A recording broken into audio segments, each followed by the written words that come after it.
Hi there. When I made my little oscillating engine last week, which I'm very proud of, one thing I thought could be improved is the flywheel, because it does lack a little bit of character.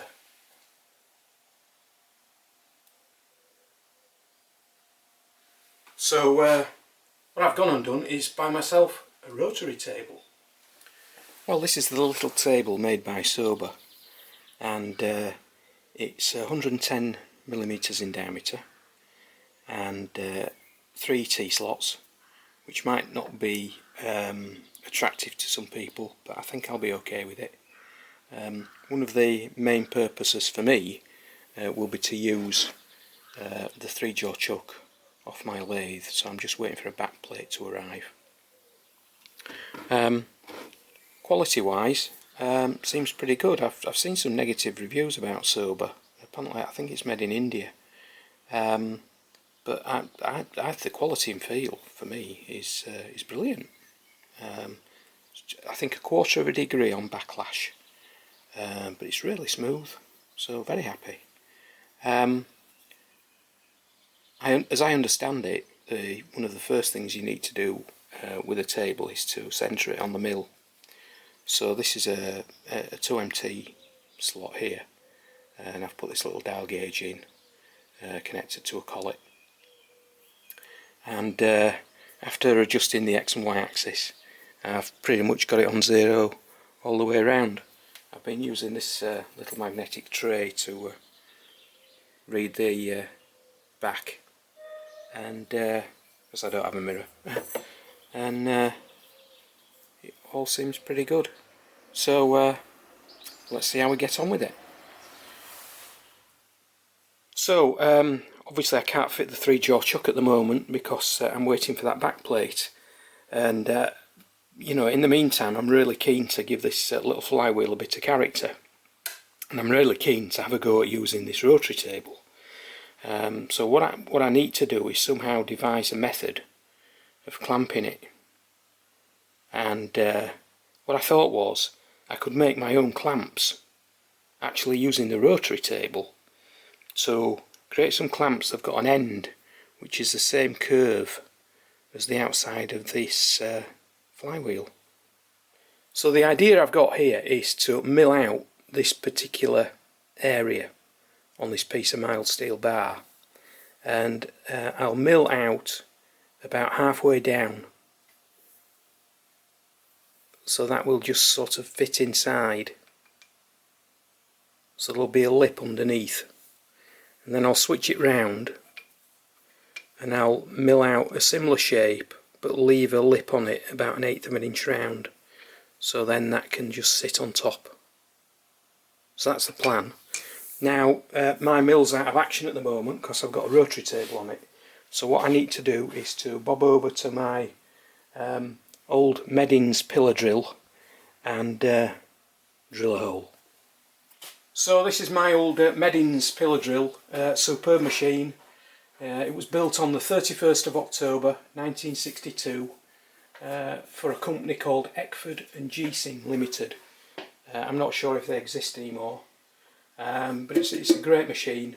I think it ended up in more of a woodworking environment later on in life, and it just seems to sort of work like new, to be honest. Anyway, I've centre drilled already and drilled to 5mm diameter, so I'll just finish it off with this 8mm drill bit.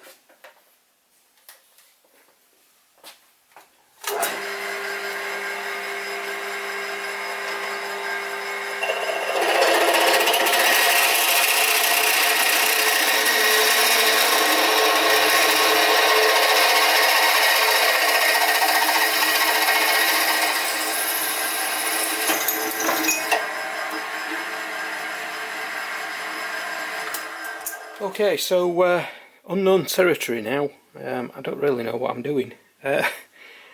The diameter of the flywheel is 34.63mm. Now that's a 16mm end mill. So I've taken 16 off 34.63 and come up with 18.63. Then I've divided it by 2 and come up with 9.31. So I'm guessing I need to move the y-axis 9.31 millimeters in that direction, and then place the item I'm trying to cut so that the line coincides with the end of the cutter. So I'll do that off camera and see where we end up. Okay, so this is really exciting. I think I've got my maths right, and I've put these extra clamps around here just to stop this piece from swivelling. I think it's unlikely to, but just in case. And I'll cut round about 10th out at a time at a speed of approximately 600. So let's see how we get on.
Okay, so I'll just check that I've got the right sort of curve.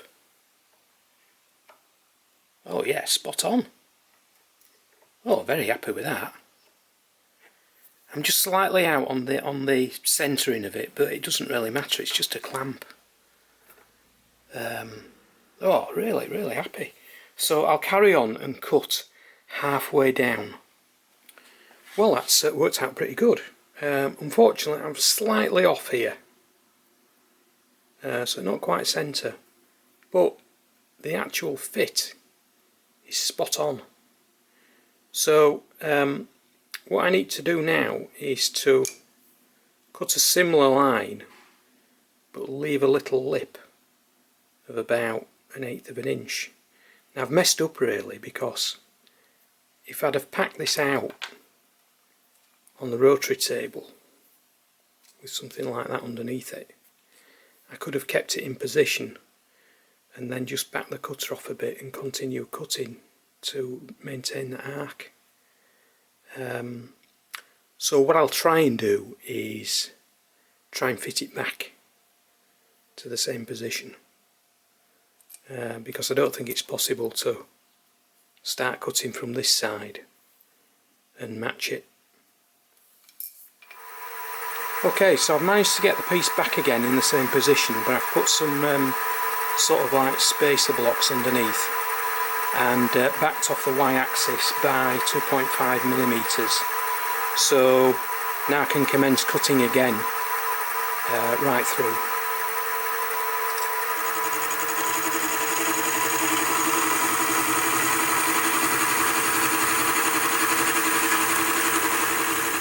Well, I must say that's worked out very well. I'm really happy.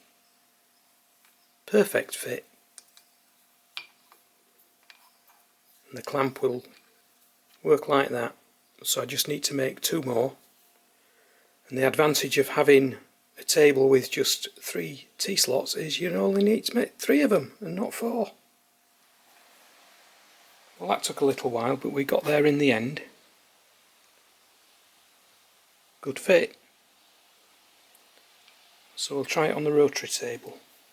So in order to set it up to start milling the flywheel, I decided to take the table off the mill, clean it all up, because there were loads of chips everywhere, and recenter it on the mill. I've just checked it and it's on 0 all the way around, so I'm happy with that. So I'll lock the X and Y axis, double check it again, and then I'll set this up on the table. So under the flywheel I've put a little bit of hardboard packing, so that will help protect me from drilling through onto the table. And in order to line up the flywheel, I've used this reamer. It's the original reamer I used to ream the hole, and I've just gently used that reamer just to position the flywheel in the centre, and then I've gradually tightened these clamps up, so that now is rock solid. Now I've decided I'm going to drill 4 like spoke holes in here, and obviously we've got a hole here for the grub screw. So with me doing 4 holes, that means they're 90 degrees apart, and obviously I want to avoid this hole here, so I've decided I'm going to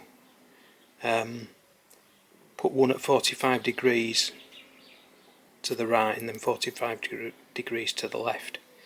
Now the position of that hole here, it reads 252 degrees, so I need to add 45 to that, which gives me 297 degrees. So my first hole is going to be at 297.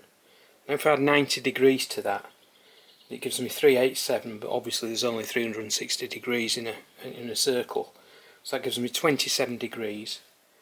The third hole will be 117 degrees, and the fourth hole will be 207 degrees.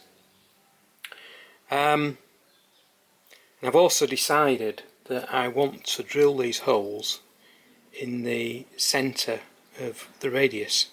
Now the radius is around about 17.3 millimeters, so I'm going to sort of drill round about 18.65 from the centre. So I need to move the y-axis inwards by 8.65, and then I'll centre drill. So I'll get back to you once I start centre drilling.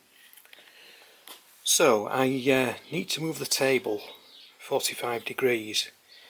Now there's 4 degrees for each turn on here, so that's 11¼ turns I need to make, and that should put me on the position of 297. So we'll give it a try. 1, 2, 3, 4, 5, 6, 7, 8, 9, 10, 11 and a quarter.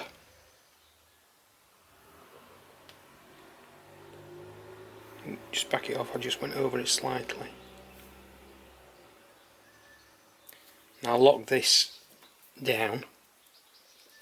I shall double check, and that reads 297. Excellent. So I'll centre drill this, then I'll go 90 degrees, centre drill, and keep on doing all the centre drilling. Then I'll choose another diameter drill bit.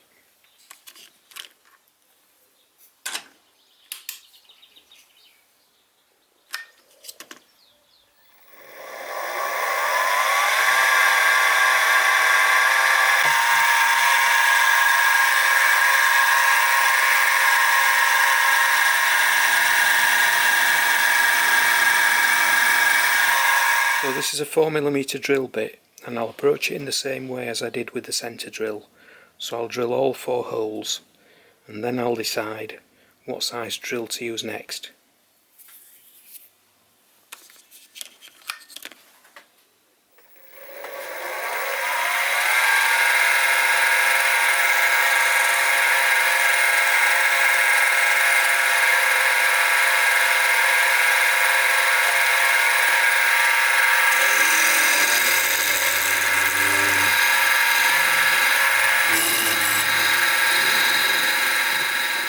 Okay, so this is a 7mm drill bit. Every time I change drill bits, I make sure with the Z axis DRO I don't go beyond 14mm deep, otherwise I'm going to risk hitting the table. Once I've drilled my first hole, I then set this depth stop on the column at the back, so that helps me prevent from any further accidents with that particular drill bit.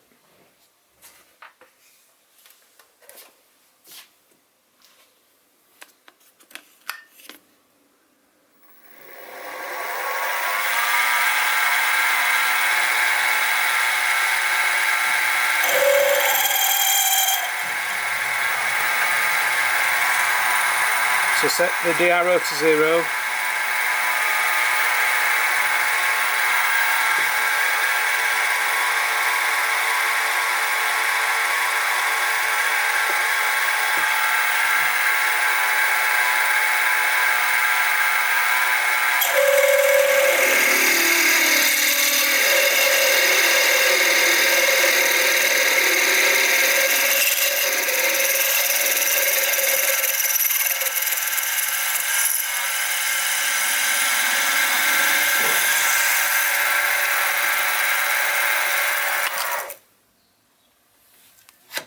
Okay, so that's the 4 holes drilled, not looking too bad so far, and I've just put a 9mm bit in here, an end mill, and I've not changed the y-axis at all. I think I'm just going to try and put a bit of a recess in this side and see how it looks. So I'm not too sure I'm going to do this. I guess it's some kind of a plunge cut. So I'll take it nice and steady.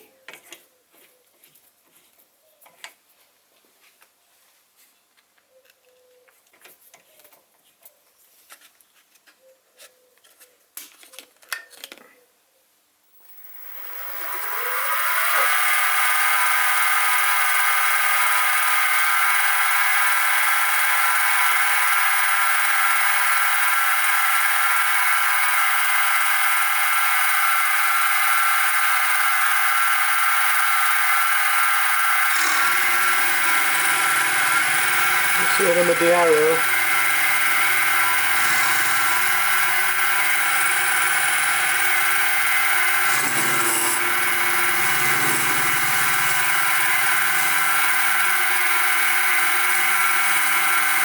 I'm kind of going down 10th hour here. Lock it and then turn it.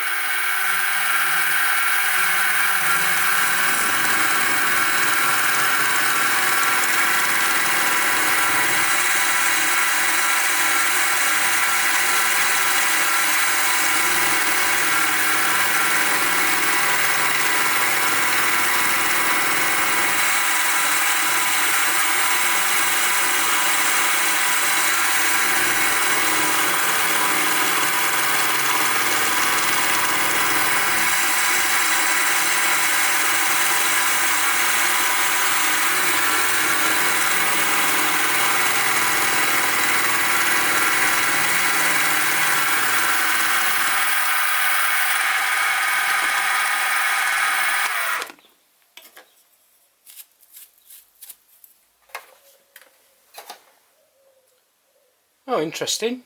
Right, I'll continue sort of doing plunge cuts for a while and see what we end up with. Well, that turned out well. Very happy with the way that looks. Packing worked as well. I didn't go through it all. So I need to do the same on the other side. And to do that, I'll need to clean the table up, recenter it, and follow the same process that I did for that. Well, that was extremely enjoyable, and I love my little rotary table. I think it's great. So what have I learned? Well, first of all, how to centre the table. Secondly, I think it's virtually impossible keeping track of the centre when you're using these hand wheels and dials on the X and Y axis. Very, very difficult, and I think you actually, could benefit from, well, I could benefit from DROs, especially on the Y axis. Thirdly, I think it's a bit like decorating. If you put the time and effort into preparation, you can get a really, really good result at the end. And finally, it actually took me longer to make the clamps than it did finish off the flywheel. But I'm really happy with the result. I hope you like it.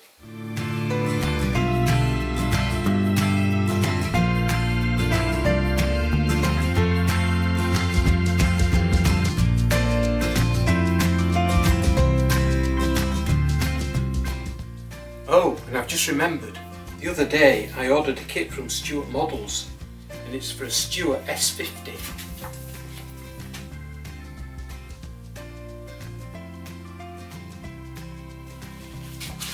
And the castings arrived today.